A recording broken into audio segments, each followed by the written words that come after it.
అంటే ఇది ఏంటి అని వాళ్ళు అనుకున్నప్పుడు అది ఒక మంచులాగా వైట్గా పడ్డప్పుడు ఇది ఏంటి అని వాళ్ళు అన్నారు. దాన్ని హెబ్రీ భాషలో మన్హు అని చెప్పి, కానీ ఇంతకుముందు దాసి పెట్టుకుంటే అది పాడైపోయి కంపు కొట్టుకుంది. కానీ 6వ రోజును తీసుకున్నది 7వ రోజుకి దేవుడు సమకూర్చుకోమని చెప్పాడు. అది ఎలాగంటే ఓమేరు అనే ఒక కొలతతోటి కుటుంబానికి ఎంత కావాలనేది రేపటికి సరిపడా ఈరోజు ఉంచుకోమన్నాడు 6వ రోజు. ఎందుకంటే 7వ రోజు అయింది విశ్రాంతి దినము కాబట్టి అది ఏమి కంపు కొట్టదు, ఉంచుకున్నారు. దేవుడు చెప్పిన మాటకి విధేయత కలిగి ఉండాలి అని చెప్పి అక్కడ మనం నేర్చుకోవచ్చు. అలాగే ఇచ్చాడు. అలాగే ఇచ్చినాక తర్వాత 6వ దినము దాచి పెట్టుకున్నారు. తెల్లారి అది సమకూర్చుకొని తిన్నారు, కానీ కంపు కొట్టలేదు అనుకున్నాము. ఇది ఎందుకంటే విశ్రాంతి దినం కాబట్టి, అది ఆయన రోజు కాబట్టి అది ఏమీ అలా కంపు కొట్టలేదు, ఆయన చెప్పినట్టు విన్నారు కాబట్టి అని. కానీ తర్వాత వాళ్ళు 6 రోజులు విశ్రమించి 6 రోజులు పనిచేసి 7వ రోజు వాళ్ళు విశ్రమించారని.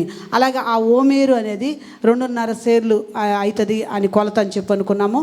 ఆ కొలతని బంగారు పాత్రలో మరి మందస్సములో పెట్టమని మరి దేవుడు చెప్పినట్టుగా. ఎందుకంటే ఇది తరతరములకు జ్ఞాపకార్థంగా ఇది ఉండాలి. నీ పిల్లలకి నీ తరం వారికి ఇది ఏంటి అంటే, ఐగుప్తు నుంచి మమ్మల్ని విడుదల చేసి తీసుకొచ్చినప్పుడు మాకు పెట్టిన ఆహారం. ఎందుకంటే ఈ ఆహారం ఎక్కడ దొరకదు అని చెప్పి అది బంగారు పాత్రలో పెట్టి ఉంచమని మరి దేవుడు చెప్పినట్టు, ఎవరికి? మోషేకి చెప్పినట్టు, అహరోనుకి చెప్పినప్పుడు ఆ గిన్నెను తీసుకొని అలాగ పెట్టి దేవుడు ఆజ్ఞాపించినట్లుగా వాళ్ళు చేసినట్టుగా ఉన్నది.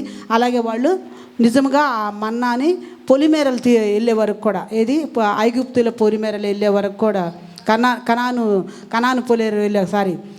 పొలిమేరలు వెళ్ళే వరకు కూడా అది తిన్నారు. ఐగుప్తు నుంచి కనాను వెళ్ళే వరకు. తర్వాత దాన్ని దశమ భాగముగా ఏపోలా అనే మాటకి మనం అర్థం నేర్చుకున్నాము. తర్వాత 17వ అధ్యాయము 1 నుంచి 16 వచనాలు మనం నేర్చుకోబోతున్నాము. దీనికి బండ నుండి నీళ్లను రప్పించిన దేవుడు అని హెడ్డింగ్ చెప్పుకోవచ్చు. అలాగే వారి శత్రువులైన అమాలేకీయుల మీద విజయం ఇచ్చుట, ఇశ్రాయేలీల శత్రువులైన అమాలేకీయుల మీద విజయం ఇచ్చుట, బండ నుండి నీళ్లను రప్పించిన దేవుడు అని హెడ్డింగ్ పెట్టుకోవచ్చు. 1వ వచనం చదవమ్మా. తరువాత ఇశ్రాయేలు సర్వ సమాజము యెహోవా మాట చొప్పున తమ ప్రయాణములలో సీను అరణ్యము నుండి ప్రయాణమైపోయి రెఫీదీములో దిగిరి. ప్రజలు తమకు త్రాగ నీళ్లు లేనందున మోషేతో వాదించుచు త్రాగుటకు మాకు నీళ్ళెమ్మని అడగగా, మోషే మీరు నాతో వాదింపనేలా, యెహోవాను శోధింపనేలా అని వారితో చెప్పెను. చాలమ్మా. వాళ్ళు అలాగే నిజంగా దేవుని మాట విని వాళ్ళు ప్రయాణమై సీను అరణ్యం నుండి ప్రయాణమై రెఫీదీములో దిగారంట. రెఫీదీములో దిగినప్పుడు అక్కడ మోషేతో వాళ్ళు వాదిస్తూ, అంటే మాంసం తిన్నారు కదా, బాగా పూరేళ్ళు అవన్నీ మాంసం, మన్నాని పూరేళ్ళు వాళ్ళు తిన్నారు కాబట్టి ఆ మాంసం ఫ్రై బర్డ్స్ వేసారని చెప్పి అనుకున్నాం కదా గత అధ్యాయంలో. ఆ ఫ్రై బర్డ్స్ అయిన మాంసం తిన్నాక మనకు కూడా మటన్ తిన్నప్పుడు కొద్దిగా మంచినీళ్ళు ఎక్కువ అవుతాయి. సో అలాగే మరి పలహారము మరి మా బిర్యానీలు అవి తిన్నప్పుడు చాలా మంచినీళ్ళు అవుతాయి. వాళ్ళు కూడా అలాగే ఆ మాంసం తిన్నప్పుడు మంచినీళ్ళు అయినప్పుడు వాళ్ళు చాలా బాధపడి ఎవరి మీద? మోషే మీద వాదిస్తున్నారంట. మోషే వాదిస్తున్నప్పుడు మోషే అంటున్నాడంట, మోషేతో వాదించుచు త్రాగుటకు మాకు నీళ్ళిమ్మని అడుగుగా, మోషే మీరు నాతో వాదింపనేలా, యెహోవాని శోధింపనేలా అని వారితో చెప్పాను. అంటే మోషే అనేది యాజకుడిగా ఉన్నాడు, ఆయన ప్రవక్తగా ఉన్నాడు, ఆయన్ని వాదిస్తున్నారంట. ఎట్లా మాకు ఇంకెక్కడా లేదా ఇది ఐగుప్తు దేశంలో ఇక్కడ చనిపోవటానికి లేదా ఇక్కడ తీసుకొచ్చి మమ్మల్ని చంపేస్తావా అని ఆయనతో వాదిస్తున్నారంట. ఎందుకంటే ఆ నీళ్లు లేక వాళ్ళు ఆ మాంసం తినేలకి గొంతులు ఎండిపోయి ఇబ్బంది పడుతూ ఆయన వాదిస్తున్నప్పుడు మోషే అంటున్నాడంట, నాతో ఎందుకు మీరు వాదన పెట్టుకున్నారు, యెహోవాని శోధింపనాడు. ఎప్పుడైతే మీరు యాజకుడితో మాట్లాడేటప్పుడు దేవునితో మాట్లాడుతున్నారన్న సంగతి మనం మర్చిపోతాము. ఎందుకంటే సాక్షాత్ ఇక్కడ నిలబడేది ఆ దేవుని ప్రతిరూపంగా ఆయన నిలబడతాడు. కాబట్టి ఈ మోషేతో మాట్లాడేటప్పుడు యెహోవాని శోధిస్తున్నారని చెప్పి మోషే మాట్లాడతాడు. అలాగే మనం కూడా యాజకుడితో మాట్లాడేటప్పుడు ప్రతి విషయం మనం జాగ్రత్తగా గమనించుకొని ఎవరితో మాట్లాడుతున్నాం అనేది గమనించుకోవాలని ఇక్కడ వాక్యం ద్వారా మనకు నేర్పిస్తున్నాడు దేవుడు. ఎందుకంటే యాజకుడితో నువ్వు వాదన పెట్టుకుంటే యెహోవాని శోధించినట్టుగా అని మరి మాట్లాడేటప్పుడు మనల్ని మనం భద్రం చేసుకొని జాగ్రత్తగా మన ఒళ్ళు దగ్గర పెట్టుకొని ఎవరితో మాట్లాడుతున్నాం అనేది గమనించుకోవాలి. చాలామంది కూడా ఏంటంటే యాజకుడికి అంతగా గౌరవం ఇవ్వరు. ఎందుకంటే ఆత్మీయ తండ్రి అని చెప్పుకుంటారు, కానీ ఏదైనా బాధలు వచ్చినప్పుడు చెప్తారు, ఇలాగ ఉంది మా పరిస్థితి ఇది అని. కానీ బాధలు వచ్చినప్పుడు చెప్పినప్పుడు ఎవరితో చెప్పుకున్నారు మీరు? మరి కష్టం వచ్చినప్పుడు చెప్పినప్పుడు ఆ కష్టం తీరితేనేమో యాజకుడు మంచోడు, కష్టం తీరకపోతే కానీ దేవుడితో మాట్లాడుతున్నావు అనేది గమనించుకోవాలి. కొంతమంది అయితేనేమో యాజకుడిని అమ్మ, చిన్నవాళ్ళైతే ఇప్పుడు దేవుడు ఎంచుకున్న వాళ్ళు అభిషక్తులు అనేవాళ్ళు గొప్పగా, అది చిన్నవాళ్ళని వయసుకు తారతమ్యం ఏముండదు. కొంతమంది అమ్మ అరే అని చెప్పి మాట్లాడతారు. ఎందుకంటే నువ్వు మాట్లాడుతుంది సాక్షాత్తు దేవునితోటి, ఆయన ఏర్పరచుకున్న బిడ్డలతోటి, ఆ ప్రతినిధులుగా ఉన్న బిడ్డలతో మాట్లాడుతున్నారనేది మనం గమనించుకోవాలని ఇక్కడ మోషేని మాట్లాడుతున్నప్పుడు మోషే అంటున్నాడు, నాతో వాదింపనేలా యెహోవాని శోధింపనేలా. మీరు దేవుని ప్రతినిధిగా ఉన్న యాజకుడైన, ఆయన సేవకుడైన, ఆత్మీయ తండ్రిగా మీకు ఉన్న ఆయన్ని మీరు వాదన పెట్టుకుంటే యెహోవాని శోధిస్తున్నట్టని ఇక్కడ మరి మోషే సెలవిస్తాడు. ఎందుకంటే ప్రవక్తగా ఉండి ఆయన దేవుడు చెప్పిన మాట విని అనేక మందిని మీరు నడిపించాడు. అలాగే 3వ వచనం చదువురా. అక్కడ ప్రజలు నీళ్లు లేక దప్పికగొని మోషే మీద సణుగుచు, ఇదెందుకు మమ్మును మా పిల్లలను మా పశువులను దప్పిచేత చంపుటకు ఐగుప్తులో నుండి ఇక్కడికి తీసుకొని వచ్చిద్దరనిరి. అప్పుడు మోషే యెహోవాకు మొర్రపెట్టుచు, ఈ ప్రజలను నేనేమి చేయుదును, కొంతసేపటికి నన్ను రాళ్లతో కొట్టి చంపుదురనెను. చాలమ్మా, ఇక్కడికి చంపుతావా, ఇక్కడ తీసుకొచ్చి చంపుతావా? అప్పుడు ఎర్ర సముద్రం ఉన్నప్పుడేమో ఇది ఎక్కడ సమాధులు లేవా, అక్కడ మమ్మల్ని ఇక్కడ తీసుకొచ్చి చంపేస్తావని ఎర్ర సముద్రం ముందు మాట్లాడారు. మళ్ళీ ఇక్కడికి వచ్చినా కూడా ఇక్కడికి మమ్మల్ని నీళ్లు లేకుండా, నీళ్లు త్రాగకుండా మమ్మల్ని చంపేయాలనుకుంటున్నావా అని చెప్పి మాట్లాడినప్పుడు మోషే అన్నాడు, అయ్యా ఆయనకు మొరపెట్టి, ఈ ప్రజలు నేనేం చేయాలి దేవా, నాకెందుకు ఈ పరిస్థితి? నిజంగా ప్రతి ఒక్క విషయంలో దేవునికి మొర పెట్టాలనేది మోషేని చూసి మనం నేర్చుకోవచ్చు. నీకు పరిస్థితి వచ్చింది, నీ కళ్ళ ముందు నీకు పరిస్థితి భయంకరంగా ఉంది, అప్పుడు నువ్వు దేవునికి మొర పెట్టాలి. మరి ఇన్ని చేసిన వాడు ఇక ముందు చేయడా? చేస్తాడు. అది నమ్మి నువ్వు విశ్వాసంతో దేవుణ్ణి మొర్ర పెట్టుకొని ప్రార్థించేవారుగా ఉండాలి. వాళ్ళందరూ నన్ను చంపుతారేమోనయ్యా, మరి రాళ్లతో కొట్టి చంపుతారు, ఎందుకంటే ఇప్పుడు నీళ్ళు లేకపోతే నన్ను రాళ్లతో కొట్టి చంపుతారేమోనయ్యా అని చెప్పని ఆయన మోషే మాట్లాడుతున్నాడు. అంటే లీడర్గా ఉండటం అనేది చాలా కష్టమైంది. ఎందుకంటే అమ్మ వాళ్ళు అనేవాళ్ళు లీడర్గా ఉండటం కంటే అట్లా అని. సో అసలు లీడర్గా అనేది ఉండటం అనేది చాలా కష్టతరమైన పని. మనం చాలాసార్లు బయటికి వెళ్ళి ఉన్నాం, ఎందుకంటే అప్పతోటి మరి వెళ్ళినప్పుడు ఆయన కూడా చాలా కంగారు పడతాడు. వీళ్ళందరికీ అది ఎలా ఉంటాయి, సౌకర్యాలు ఉంటాయో ఉండవు అని. మనం గతంలో కూడా బయటికి వెళ్ళినప్పుడు చాలా ఇబ్బంది పడటం, ఆయన పరిగెత్తి మీకోసం అన్నీ చూసుకొని రావటం. అంటే లీడర్గా ఉండటం అనేది చాలా కష్టతరమైన పని. దేవుడు అభిషక్తులను ఎంచుకున్నాడంటే ఆయన అసాధారణమైన శక్తి ఆయన మీద ఉంటుంది. కానీ అసాధారణమైన శక్తికైనా కానీ సాత్వికం ఉండటం అనేది చాలా అవసరమైంది. మరి ఆయన ఎంత సాత్వికుడు. అందుకే మోషే గురించి తండ్రి అయిన దేవుడు అన్నాడు, నా ఇల్లంతట్లో ఇంత సాత్వికుడు, ఇంత నమ్మకమైన వాడు ఉండడు, ఇక మీద ఉండడు అని. అంటే తండ్రి అయిన దేవుడే ఒక యాజకుడి గురించి సాక్ష్యం చెబుతున్నాడు. ఏమని? ఇంత సాత్వికంగా ఎవరు ఉండరు అని. మరి ఆయన అభిషిక్తుడైంది, ఆయన ఆత్మీయ తండ్రిగా ఒక సేవకుడిగా ఎంచుకున్నాడంటే ఆయనకి సాత్వికం అవసరమై ఉన్నది. ఆయన ఎన్నో పరిస్థితుల్లో ఉన్నా కానీ, మరి ఆయనకున్న అసాధారణమైన శక్తి ఉన్నా కానీ సాత్వికంగా ఉన్నాడంట. లీడర్గా ఉన్నప్పుడు ఎంతో కష్టాలు, ఎన్నో మాటలు, ఎన్నో నిందలు, ఎన్నో అవమానాలు ఉంటాయి. కానీ ఆయన అది భరించి మరి తండ్రి అయిన దేవుడికి, యెహోవాకు ఆయన మోషే మొరపెట్టుచున్నట్టుగా ఇక్కడ మనం చూస్తున్నాం. ఆయనంట తండ్రి అయిన దేవుడికి మొరపెట్టుచు, అయ్యా నన్ను వీళ్ళు చంపేస్తారేమో, హల్లెలూయా, నన్ను చంపేస్తారేమో, రాళ్లతో కూడా చంపేస్తానప్పుడు వద్దు, మీరు భయపడదు అని చెప్పి అమ్మ 5వ వచనం చదువురా. అందుకు యెహోవా, నీవు ఇశ్రాయేలు పెద్దల్లో కొందరిని తీసుకుని ప్రజలకు ముందుగా పొమ్ము, నీవు నదిని కొట్టిన నీ కర్రను చేత పట్టుకుని పొమ్ము. ఇదిగో అక్కడ హోరేబులోని బండ మీద నేను నీకు ఎదురుగా నిలిచెదను. నీవు ఆ బండను కొట్టగా ప్రజలు త్రాగుటకు దానిలో నుండి నీళ్లు బయలుదేరునని మోషేతో సెలవీయగా, మోషే ఇశ్రాయేలు పెద్దల కన్నుల ఎదుట అట్లు చేశాడు.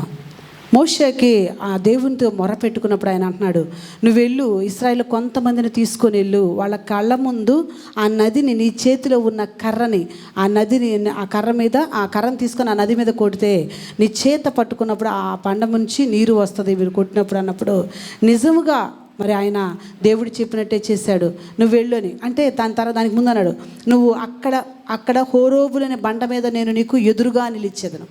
దేవుడు ఎదురుగా నిలుస్తానని వాగ్దానం చేస్తున్నాడమ్మా యాజకుడికి. హల్లెలూయా, స్తోత్రం, హల్లెలూయా, ఆమేన్.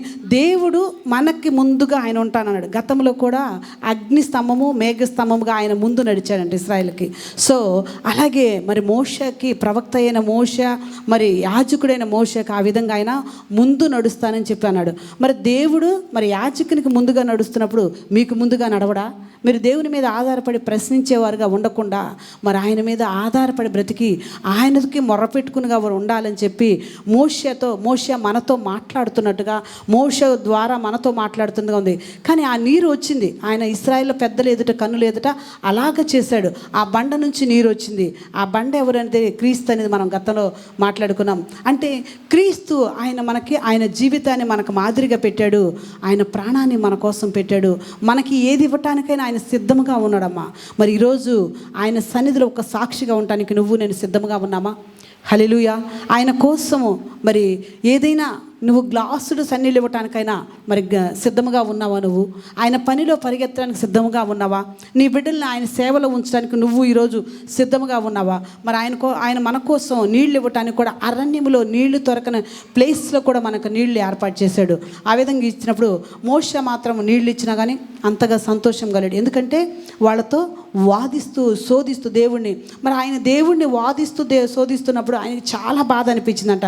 అప్పుడు దేవుడు అక్కడ మోషే మాట్లాడుతున్నాడంట. అప్పుడు చదువు 7వ వచనం.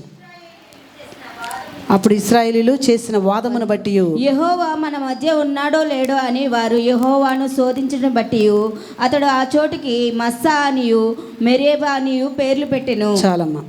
ఆయన ఇంత నీళ్ళు వచ్చినాయి, ఇంతగా ఉంది, సంతోషంగా ఉంది, వాళ్ళకి నీళ్ళు ఇచ్చాను అనేది ఆ సంతోషం ఆయన దగ్గర లేదు, మోషే దగ్గర. హల్లెలూయా. ఎందుకంటే ఇంతగా వాదన పెట్టుకుంటున్నారు దేవునితోటి, ఎదురు ప్రశ్నలు వేయటం, వాదన పెట్టుకోవటం. ఇలా ఎందుకు జరుగుద్ది, ఇలా ఎందుకు చేయాలని చాలామంది మాట్లాడటం నేను చాలాసార్లు చూశాను. అలాగా ఆ విధంగా మాట్లాడుతున్నప్పుడు మోషే గారు చాలా బాధపడి, అయ్యో ఎందుకు ఇంత వాదన పెడుతున్నా. ఆ ప్లేస్ కంట మస్సా అని పేరు పెట్టాడు. మస్సా అంటే వాదము అని, పుట్నోట్లో ఉంచండి కింద. మస్సా అంటే వాదము అని, శోధించుట అని. మస్సా అంటే శోధించుట అని. తర్వాత మెరీబా అంటే వాదము అని. అంటే వాదము పెట్టుకుంటూ శోధించుకుంటూ ఆయన అన్నాడు, మొదటి వచ్చిన అన్నాడు కదా, నాతో మీరేలా వాదించనేలా, యెహోవాని శోధించనేలా అని. అంటే యెహోవాని శోధిస్తున్నారు, వాదం పెట్టుకున్నారని చెప్పి ఆయన బాధపడి ఆ పదాలు అక్కడ రాశాడంట. ఏమని? మస్సా అనియు మెరీబా అని పేర్లు పెట్టాడంట. 8వ వచనం. తరువాత అమాలీకులు వచ్చి రెఫీదీములో ఇశ్రాయేలీతో యుద్ధము చేయగా, ఇంకా అక్కడ జరిగినాక మోషే గారితో అక్కడ రెఫీదీములో అంట అమాలేకీలతో మొదటిగా యుద్ధం. ఇప్పుడు ఈ ఇశ్రాయేల్ జనాంగాలకి బానిసగా ఉండటమే కానీ ఆ ఇటుకలు చేయటము, ఆ పనులు చేయటం తప్పితే యుద్ధము చేయటం అనేది రాదు. ఎందుకంటే వాళ్ళు అది ఇంకా నేర్చుకోలేదు. వాడు ఏ కాడికి బానిసలుగా పని చేయటం, మంచిగా పుష్టిగా తినటం, మాంసం ఉంటే చాలు, సాయంత్రానికల్లా మాంసం ఉండాలి వాళ్ళకి. అలాగే తిని ఉండేవాళ్ళే కానీ, కష్టపడే వాళ్ళే కానీ యుద్ధాలు ఎక్కడ వాళ్ళు చేయలే. కానీ మొదటగా ఇశ్రాయేల్కి ఇది మొదటగా వచ్చిన యుద్ధము. వీళ్ళు ఎప్పుడైతే అరణ్యంలో నుంచి ప్రయాణం వెళ్ళినప్పుడు రెఫీదీములో దిగినప్పుడు అక్కడ అమాలేకీలు వాళ్ళ దగ్గర నుంచి దాటిపోవాలి. ఒక జర్నీ చేసేటప్పుడు కొన్ని ఊర్లు మనకు వస్తుంటాయి. ఆ ఊర్లను దాటిపోయే పరిస్థితిలో అమాలేకీలు ఎదురవుతారు. ఎందుకంటే అమాలేకీలకి వీళ్ళకి పడదనుకుంటా. ఆ అమాలేకీలు రెఫీదీములో దిగినప్పుడు అక్కడ వాళ్ళతో యుద్ధం చేసేటప్పుడు, యుద్ధం ఉన్నప్పుడు మోషే యెహోషువతో అన్నాడంట, ఇక్కడ ఇలా ఉన్నారు కదా, వీళ్ళని ఎలా చేద్దామని చెప్పినప్పుడు మోషే అన్నాడంట యెహోషువతో, మనలో కొంతమంది పెద్దరిని తీసుకొని వెళ్ళి ఆ యుద్ధం చేయడానికి నువ్వు సిద్ధమవ్వు అని చెప్పి. అంటే ఇశ్రాయేల్లో కానీ ఉన్నారు కొంతమంది బలమైన వారు, చెప్పిన మాట వినేవారు. ఎవరు? ఇశ్రాయేల్ జనాంగంలో. సో అలాగ తీసుకొని వెళ్ళి మీరు యుద్ధం చేయమని మోషేతో చెప్తున్నాడు. మోషే యెహోషువతో చెప్తున్నాడంట. 9వ వచనం చదువురా. మోషే యెహోషువతో మన కొరకు మనుషుల్ని ఏర్పరిచి వారిని తీసుకొని బయలువెళ్ళి అమాలేకీలతో యుద్ధము చేయము. రేపు నేను దేవుని కర్రను చేతపట్టుకొని ఆ కొండ శిఖరం మీద నిలిచేదనెను. యెహోషువ మోషే తనతో చెప్పినట్లు చేసి అమాలేకీలతో యుద్ధమాడెను. మోషే అహరోను హూరు అనువారు ఆ కొండ శిఖరం ఎక్కిరి. చాలమ్మా. ఎప్పుడైతే మరి యెహోషువకు చెప్పాడంట, నువ్వు వెళ్ళు ఇశ్రాయేల్ కొందరిని తీసుకొని వెళ్ళి ఆ కొండ మీద మీరు అమాలేకీలతో యుద్ధము చేయమని చెప్పి, నేను మాత్రం ఆ కొండ శిఖరం మీద ఎక్కి నిలిచి ఉంటాను, అంటే ప్రార్థిస్తూ ఉంటాను.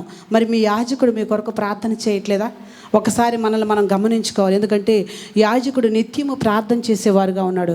మరి అదే విధంగా మరి మన కొరకు మనము దేవుని ఆజ్ఞలు పాటించి దేవుడు మాట్లాడే మాటను పట్టుకొని మరి నీ యాజకుడైన నీ సేవకుడు, దేవుని సేవకుడైన మీ ఆత్మీయ తండ్రి దగ్గరకు వచ్చి మీరు మాట్లాడినప్పుడు అది డెఫినెట్గా ఆయన ప్రార్థించి మీకు జవాబు ఇచ్చేవాడుగా మరి ఒక ప్రవక్తగా మీరు ఉన్నాడు మరి మోషే.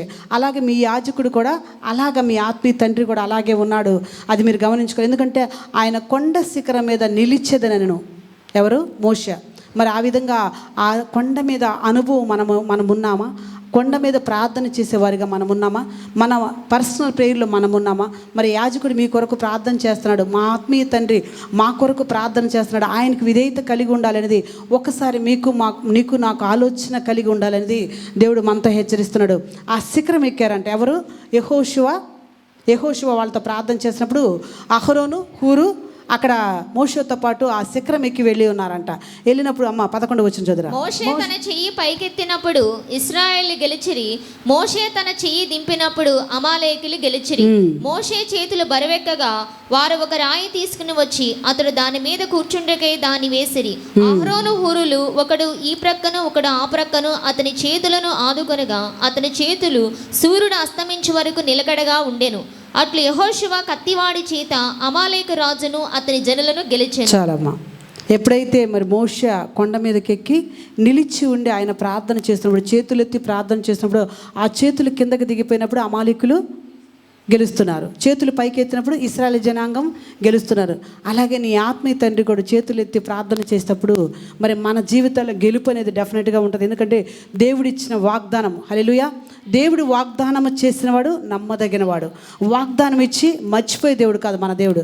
సో అలాగా మరి మన తండ్రి అయిన ఆత్మీయ తండ్రి ప్రార్థన చేసేటప్పుడు మన జీవితాల్లో అద్భుతాలు డెఫినెట్గా జరుగుతాయని విశ్వసించి మీరు ఆయనకి సపోర్ట్ చేసేవారుగా ఉండాలని మోషేని చూసి మనం నేర్చుకోవాలి. మరి మోషే చేతులెత్తి ప్రార్థన చేసేటప్పుడు మరి మన ఇశ్రాయేలు జనాంగం గెలిచారు.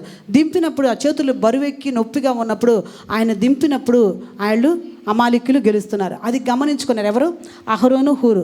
గమనించుకొని ఆ కొండ మీద ఒక రాయి వేసి ఆయన్ని కూర్చోబెట్టి వాళ్ళ చేతులు మోషే చేతులు అటు ఒక పక్క ఇటు పక్క అతను చేతులు పెట్టుకుని భుజం మీద చేతులు వేసి మరి కూర్చొని ఆయన ప్రార్థన చేసి ఆయనకు సహాయం చేసేవారుగా ఉన్నప్పుడు యెహోషువ కత్తివాడి చేత అమాలేకు రాజును అతను జనులను గెలిచెను. అంటే ఎప్పుడైతే నువ్వు యుద్ధములో ఈ పరిచర్యలో ఎప్పుడైతే నువ్వు ఉంటావో, నీ ఆత్మీయ తండ్రికి నువ్వు ఎప్పుడైతే సపోర్టుగా ఉంటావో, నీ కుటుంబంలో ఒక సమస్యను నువ్వు గెలవగలుగుతావు, నీ కుటుంబంలో అనారోగ్యాన్ని నువ్వు గెలవగలుగుతావు, హల్లెలూయా, నీ కుటుంబంలో ఆర్థిక పరిస్థితి నువ్వు గెలవగలుగుతావు.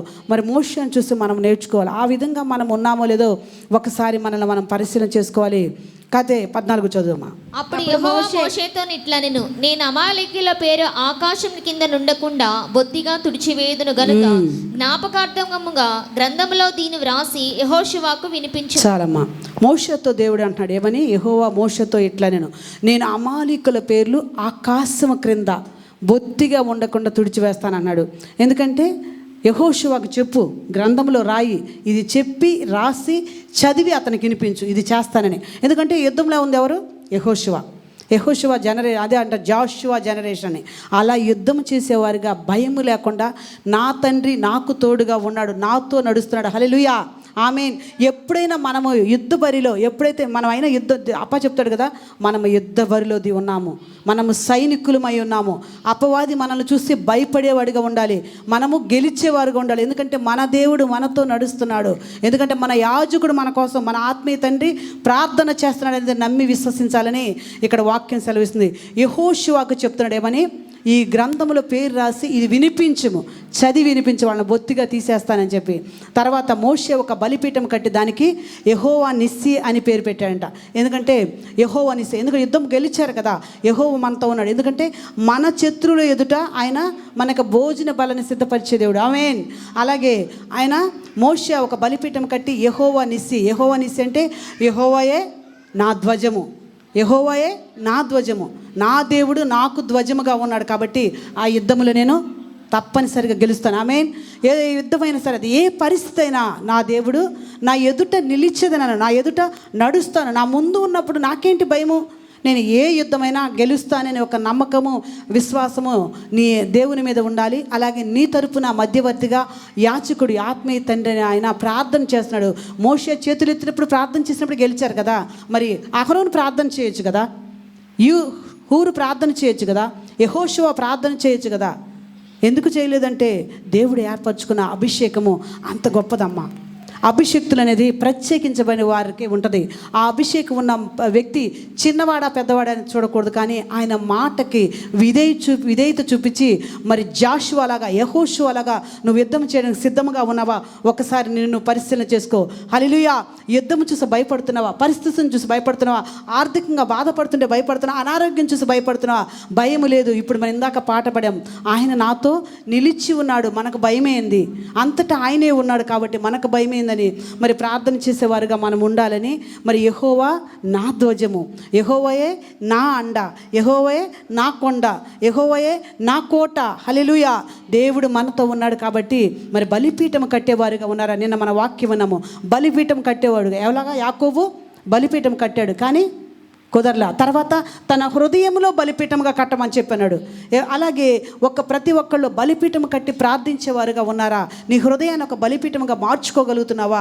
ఈరోజు నీ పర్సనల్ ప్రేయర్లు నువ్వు కూర్చొని జోగాడి వారిగా ఉన్నారా? ఆ బలిపీఠం దగ్గర నువ్వు సన్నిధిలో దేవుని దగ్గర జోగాడి పెరుగులాడే అనుభవంలో నువ్వు ఉన్నావా లేదా? ఒకసారి నువ్వు నిన్ను గమనించుకోవాలని దేవుడు ఇక్కడ మాట్లాడుతున్నాడు. 16 చదువునానా. అమాలేకీయులు తమ చేతిని యెహోవా సింహాసనమునకు విరోధముగా ఎత్తిరి గనుక యెహోవాకు అమాలేకీయులతో తరతరముల వరకు యుద్ధమనెను. చాలమ్మా. అమాలేకీయులు తమ చేతిని యెహోవా సింహాసనమునకు విరోధముగా ఎత్తిరి కనుక యెహోవాకు అమాలేకీయులతో తరతరములకు యుద్ధమనెను. అమాలేకీయులు ఇశ్రాయేలుకి కాదు, వ్యతిరేకంగా ఉన్నది. యెహోవా సింహాసనమునకు అంటే యెహోవా అధికారానికి, యెహోవా స్వాస్థ్యమునకు, యెహోవా సింహాసనం అంటే అధికారానికి. ఆయన రాజుగా వచ్చాడు, ఆయన అధికారాన్ని తట్టుకోలేకపోతున్నాడు. చాలామంది నిజంగా తన ఆత్మీయ తండ్రి అధికారాన్ని తట్టుకోలేకపోతున్నారు. ఆయన ప్రార్థించే అనుభవం ఉన్నదాన్ని ఆయనకు అధికారం ఇవ్వటం, ఆయన ఆ అధికార ప్రకటన చేసే దాంట్లో కూడా తట్టుకోలేకపోతుంది. ఎందుకంటే ఈయన కూడా సామాన్యుడే కానీ ప్రత్యేకించబడిన వాడు. ఆయన మీద అభిషేకం ఉన్నదన్నది మీరు గమనించుకోవాలి. ఏమంటున్నాడు? నా సింహాసనంకు వ్యతిరేకంగా ఉన్న వాళ్ళని ఈ ఆకాశం కింద ఎవరు లేకుండా బొత్తిగా తుడిచివేస్తాను. తరతరములకు నువ్వు ఎవరైతే నీ ఆత్మీయ తండ్రికి వ్యతిరేకంగా వెళ్తున్నావా, నీ యాజకుడికి వ్యతిరేకంగా వెళ్తున్నావా, ఒక్కసారి నిన్ను నువ్వు పరిశీలన చేసుకోవాలమ్మా. ఎందుకంటే ఆయన అధికారాన్ని, ఆయన ఔన్నత్యాన్ని వ్యతిరేకిస్తున్నావు. గమనించుకో. ఇందాక అన్నాడు కదా, నన్ను వాదమునేలా, మోషే నాతో వాదమునేలా, యెహోవాకి శోధింపనేలా. అంటే నువ్వు ఎప్పుడైతే నీ తండ్రికి వ్యతిరేకంగా, నీ ఆత్మీయ తండ్రికి, నీ యాజకుడికి వ్యతిరేకంగా వెళ్తున్నావో, ఎవరికి వెళ్తున్నావు? వ్యతిరేకంగా యెహోవా సింహాసనమునకు, ఆయన అధికారానికి వెళుతున్నావు. హల్లెలూయా. ఎప్పుడైతే నువ్వు అట్లా వెళ్తావో భూమి మీద లేకుండా ఆకాశం క్రింద లేకుండా బొత్తిగా తుడిచివేస్తానన్నాడు. ఒక్కసారి మరి వాక్యం సెలవుతుంది, మనం మాట్లాడుకునేది కాదు. ఎప్పుడైతే యాజకుడికి వ్యతిరేకంగా వెళ్తారో ఆయన సింహాసనానికి వ్యతిరేకంగా వెళ్ళినట్టని ఇక్కడ దేవుడు మాట్లాడుతున్నాడు. మరి తరతరములకు నీ ఒక్కదానికే కాదు, నువ్వు ఎప్పుడైతే నీ ఆత్మీయ తండ్రికి కానీ, యాజకుడికి కానీ, దైవజనులకు, దైవ సేవకులకు ఎదురుగా వెళ్తున్నావో నీ తరతరాల్ని తుడిచివేస్తానని దేవుడు వాగ్దానం చేస్తున్నాడమ్మా. అలాగేమన్నాడు? దైవజనులు మాట్లాడినా, దైవ సేవకులను మాట్లాడినా, వాళ్ళ గురించి మాట్లాడుకున్నా ఆయన కనుగుడ్డును తాకినట్టు అని చెప్తున్నాడు. మరి ఈ వాక్యాన్ని విని మరి వాక్యాన్ని అనుసరించేవారుగా మనం ఉన్నామా లేదా ఒక్కసారి మనల్ని మనం పరిశీలన చేసుకోవాలి. ఎందుకని వాక్యం పదే విని కూడా మరిచిపోయేవారుగా ఎందుకుంటున్నాం మనం? ఒక్కసారి మరి మనల్ని మనం పరిశీలన చేసుకోవాలి. వాక్యం విధంగా సెలవిస్తుంది, యెహోవా నిస్సి అంటే ఆయనే నా ధ్వజము. మరి బలిపీఠం కట్టేవారుగా, ఆ బలిపీఠం మీద ప్రార్థన చేసేవారుగా మరి మోషే ఎంత వేదన కలిగి ఉన్నాడు. ఆయన ఎవరి గురించి? ఇశ్రాయేలు జనాంగాల గురించి వేదన కలిగి, ఎందుకమ్మా గొనుగుతారు, ఎందుకమ్మా వాదిస్తారు, ఎందుకమ్మా యెహోవాని శోధిస్తారు అని చెప్పన్నారు. మరి అమాలేకుల్లాగా బొత్తిగా తుడిచివేస్తానని అన్నాడు. ఒక్కసారి గమనించుకోవాలి. దేవునికి వ్యతిరేకంగా, దైవజనులకు వ్యతిరేకంగా వెళ్తున్నామేమో, మన తరతరాలను, బిడ్డ తరాలను కూడా ఆయన తుడిచివేస్తానని మాట్లాడుతున్నాడు. దీన్ని బట్టి మనం ఏమి నేర్చుకోలేదు ఒకసారి మనల్ని గమనించుకోవాలి. వాక్యం అంతా దేవుడు మనకు నేర్పేందంటే బండ నుంచి నీళ్ళని రప్పించాడు. కాబట్టి మన జీవితంలో అనేకమైన మార్పులు జరుగుతాయి. సమస్యలను బట్టి భయపడకుండా ప్రతి ఒక్క దాంట్లో మనకి ఆ సొల్యూషన్ దొరుకుతుంది. దేవుడి దగ్గర మొరపెట్టుకుంటే, మరి యెహోవా దగ్గర ఆయన మొరపెట్టుకుంటే మోషేకి ఆ బండ నుంచి నీళ్ళు ఇచ్చాడమ్మా. మరి మనం మొరపెట్టుకుంటే కూడా ఏదైనా అవసరం వస్తే మన బిడ్డలకు కూడా ప్రార్థన చేయాలని నేర్పించాలి. దేవునికి అమ్మ ఇది అవసరం నాకంటే ప్రార్థన చెయ్యి, ఇస్తాడు దేవుడు. అది నేర్పించేవారుగా ఉండాలని దేవుడు మనకి ఈరోజు మనల్ని నేర్పిస్తున్నాడు. దేవుణ్ణి వాదించేవారుగా మనం ఉండకూడదు, శోధించేవారుగా ఉండకూడదు. ఈ వాక్యము ఇంత పర్యంతము దేవుడి నామములో దేవుని వినికిల్లో దీవించి ఆశించును గాక. నెక్స్ట్ వీక్ 18వ అధ్యాయం మనం నేర్చుకుందాము. ఆయన దేవుడు ఏమి మాట్లాడబోతున్నాడు, ఏమి నేర్చుకోవాలో మరి ఈ వాక్యం ద్వారా చిన్న ప్రార్థన చేసి మరి ఈ కార్యం ముగించుకుందాం. ఈ స్తోత్రము నాయన, పరిశుద్ధుడా, గొప్ప దేవుడా, నీకు వందనాలు. వాక్యం ద్వారా మీరు మాతో మాట్లాడారు తండ్రి, నీకు వందనాలు అయ్యా. నిజముగా యెహోవా నా ధ్వజము రాజా, నిజముగా నా శత్రువుల మీద ధ్వజమెత్తే దేవుడు అయ్యా. నువ్వు నిజముగా నా శత్రువును బొత్తిగా తుడిచివేసే దేవుడు అయ్యా. గొప్ప దేవుడిని బట్టి నీకు స్తుతులు చెల్లించుకున్నాం. మేము ధైర్యంగా నా దేవుడు నాకు తోడుగా ఉన్నాడని నమ్మి విశ్వసించి యెహోవా నా ధ్వజమని మేము నిన్ను స్తుతించి గణపరిచి ఆరాధించేవారుగా మమ్మల్ని మీరు ఉంచమని ప్రార్థన చేసాం. వాదించేవారుగా శోధించేవారుగా మేము ఉండకూడదయ్యా. నీ పట్ల విశ్వాసంతో ఉండటానికి వాక్యం దాకా అనేక మర్మాలు మాకు నేర్పిస్తున్నావు. ఇంకా మేమేమి నేర్చుకోవాలో మీ కృప చూపించండి. ఇంతవరకు నీ పరిశుద్ధాత్మ సహాయం మాకు దయచేసినందుకు నీకు స్తుతులు స్తోత్రాలు చెల్లించుకుంటూ యేసు నామములో ఘనమైన శ్రేష్టమైన నామములో అడిగి బ్రతినాడు వేడుకున్నాం తండ్రి. ఆమేన్. ఆమేన్.